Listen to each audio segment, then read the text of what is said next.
আসসালামু আলাইকুম রহমতুল্লাহ বরকাতুত। আশা করি দেশ দেশের বাহিরে বিশ্বের যেখানে আমাদের বাংলাদেশি সকল রেমিটেন্স যোদ্ধা সকল প্রবাসী ভাইদের প্রতি রইল আমার অন্তরস্থল থেকে বুক ভরা ভালোবাসা। সেই সাথে ইউটিউব চ্যানেল সংবাদ পরিক্রমার পক্ষ থেকে সবার প্রতি রইল এক রজনীগন্ধার শুভেচ্ছা। তো আমি আপনাদের মাঝে যে কথাগুলো এখন এই মুহূর্তে উপস্থাপনা করব, তো এই কথাগুলো হচ্ছে যারা নতুন আসতেছেন এবং কি যারা আসছেন, আমার এই সৌদি আরবের বয়সে প্রথম আসায় যে ঘটনাটি ঘটছিল সেই কথাগুলো আমি হালকার উপর আপনাদের মাঝে তুলে উপস্থাপনা করবো আর কি। তো প্রথম জীবনে যখন আমি বাংলাদেশ থেকে সৌদি আরবে রিয়াদে নামি, রিয়াদে 6 দিন ছিলাম। সেখান থেকে আমাকে 6 দিন পর যা হোক আমার দালালে আমাকে রিসিভ করে নিয়ে যায় হাইল ডিস্ট্রিক্টে নিয়ে যাওয়ার পরে যে রাত্রে ছিলাম তার রাতটুকুই ওইখানে ঘুমিয়েছিলাম। সকালবেলায় উঠে আমাকে একটা ফল বাগানে দিল। সেখানে একটা মাজরা, এই দেশে বলে মাজরা, সেখানে যাই দেখি কমলা গাছ, তারপরে দেখলাম হইলো বেদানা গাছ, জাম্বুরা গাছ, জৈতন ফল, মানে বিভিন্ন কোয়ালিটির ফল ফলান্তির অভাব নাই। তো যাই হোক সেখানে যাওয়ার পরে আসলে ভাষা কিছুই জানি না। তো প্রথম অবস্থায় আমাকে সেখানে সকালবেলায় সৌদি লোকেরা এসে আমাকে নিয়ে যায়। তো গাড়ির মধ্যে আমার নাম ঠিকানা জিগাইলো। আসলে আমি আমার নামটুকু বললাম, শুধু এইটুকু বললো নেম। পরে বললাম যে আমি মোহাম্মদ রফিক।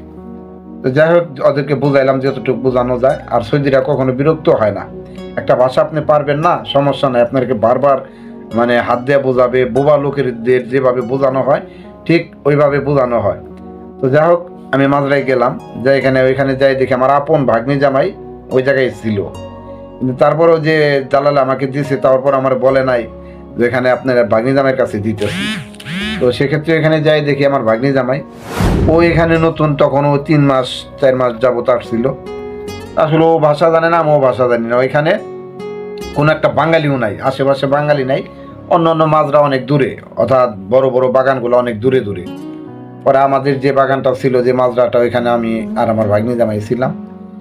তো এমন একটা পর্যায়ে পড়ছিলাম, সেখানে সপ্তাহে প্রতি বৃহস্পতিবার হইলে সৌদিরা আসতো, এখানে পার্টি করতো, বিভিন্ন আনন্দ করতো, খাওয়া দাওয়া করতো, গান বাজনা করতো, অনুষ্ঠান করতো। আর সারা সপ্তাহের খবর নাই। তো দুজনে কাজ কাম করি, তো ভালোই করি। তো বাজার ঘাট সব কিছু ওই সৌদি আইনা দিত। যখন বাজারগুলো ফুরে যায় তখন মানে চাও মুজে ওদেরকে ফোন করে, মানে ফোন নাম্বার দিয়ে গেছে বলতে পারি না। পরে ওই যে আমাকে যে দালাল এখানে দিয়ে আসছে তাকে ফোন করতে হয়। তো এরপর যে একদিন দালাল এসে বলতেছে, মানে কাজ করতেছি, কাজ কাম সমস্ত কিছু করতেছে, এখানে গাছ আছে, তো খেজুর গাছও আছে। আমার ডাকতেছে মোহাম্মদ তাল। তো হাসনীয় কথা হইলো, আসলে ওই সময় বাস্তব। তাল কি আমি বুঝি না, তাল মানে আশা, যে ডাকতেছে আমি বুঝতেছি না। পরে আমার উপর বলতেছি যে দেখ এখানে তো তাল গাছ দেখতেছি না, তোর এখানে খেজুর গাছ, কমলা গাছ, মালটা গাছ, বিভিন্ন গাছ আছে, তোর এখানে তো তাল গাছ দেখি না। আমি এগুলা বলছি, বাংলায় তো আর বুঝে না, বুঝাবারও পারি না।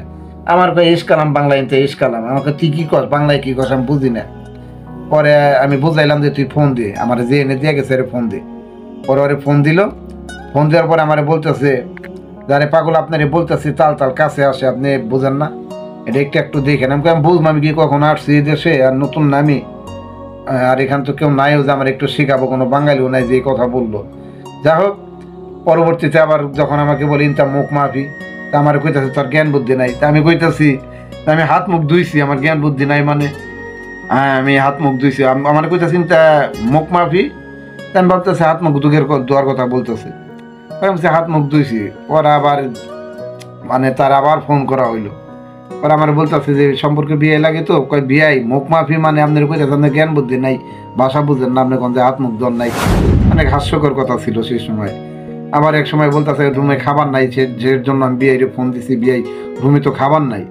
হ্যাঁ পরে সৌদি কইতেছে, সৌদিরে ফোন দেওয়া বলছে, সৌদি এসে বলতেছে আক্কেল মাফি, মানে কইতেছে তোর খাবার নাই। আমি কইতেছি আক্কেল জ্ঞান বুদ্ধি আমার সবই আছে, কি কষ্ট আমার জ্ঞান নাই। পরে আবার আমার সাথে কইতাছে এস কালাম ইনতা মাফি মালুম, কিন্তু আরবি মাফি মালুম। আর আমি তো অনেকটা কথাই শিখছিলাম আরবি, যে মুদির আরবি আনা বাদিন শোয়া মালুম, আরবি আনা মাফি মালুম, শোয়া মালুম, শোয়া মালুম। আমার কাছে তুই কি কস, আক্কেল মাক্কেল না বুঝোস না। পরে আবার আমার দালালটা ফোন দিল, আরে পাগল আপনি এটাও বুঝেন না, খাবার আক্কেল মানে খাবার, আপনি খাবার পুরাইছে, আপনি আমার ফোন দিচ্ছেন না, সেই খাবারের জন্য আপনার আমি ফোন দিছি। তো যা হোক, নতুন যারা আসছেন অবশ্যই ভাষাগুলো শিখে আসবেন, নইলে আমার মতো পরিস্থিতির শিকার হবেন। তো যা হোক, সেখান থেকে যখন আমি একটা শপিং মলে চলে আসছি, সেখান থেকে মোটামুটি অনেক ভাষা আলহামদুলিল্লাহ এখন যতটুকু শিখছি সারা সৌদি আরবে আর কি চলতে পারবো, ঘুরতে পারবো। তো যাই হোক, ভিডিওটা অনেক বড় হয়ে গেল। বড় হইলেও একটা ইম্পর্টেন্ট কথা আপনারা মনোযোগ সহকারে শুনবেন। নেক্সট টাইমে আরও ভাষার প্রসঙ্গে আরও অনেক কিছু বলবো। তো এই পর্যন্ত আমাদের এই ভিডিওটি দেখবেন। তো সবার প্রতি এতটুকু অনুরোধ রইল। তো আজকে এখানেই বিদায় নিচ্ছি। ইউটিউব চ্যানেল সংবাদ পরিক্রমা সৌদি আরব। তো ভালো থাকবেন, সুস্থ থাকবেন।